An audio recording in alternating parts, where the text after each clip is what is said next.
Hello 朋友，今日我会教你到啥做了有当 sauce mentega 了。行即个去做啊。了下个我有当灭肠了，去洗个灭肠了朋友。Jadi 我录上ติด jam 我哩上ติด梅子啊，录热下ติ好了。我哩个椒灭烧เลยก็หากุ้งเปียง落去煎到佢熟了朋友。今下即个来做嘅 sauce 了。บอกมาเม็ด燒落去，即個用上ติด椒去。用個睇中頭是個切開，個嚟順面是個剁碎咧。個睇中頭料香，個順面是個火雞乜嘢是個用咧 saus tomat 咧。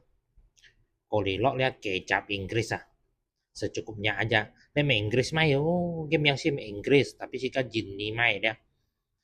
Ko li si ka yung dia tiam theo jiu secukupnya aja ya penjiu. Ko li si ka yung sang titit mungkin ya. Terakhir si ka yung dia mentega. Ko li fo si ka ta chok loi si ka tu chu hagi wa. Nhưng si chuan ki loi chu hagi wa. Sẽ sen si ka chian hoi ha cung. Si ka用超落去啦，人送是甲料到佢準，料到佢夾咧朋友，了料夾lu，了熟lu朋友，นี่คนแข็งชิดมอคนđó，感謝你都殺คนง่าย video 咧朋友，愛識份lu。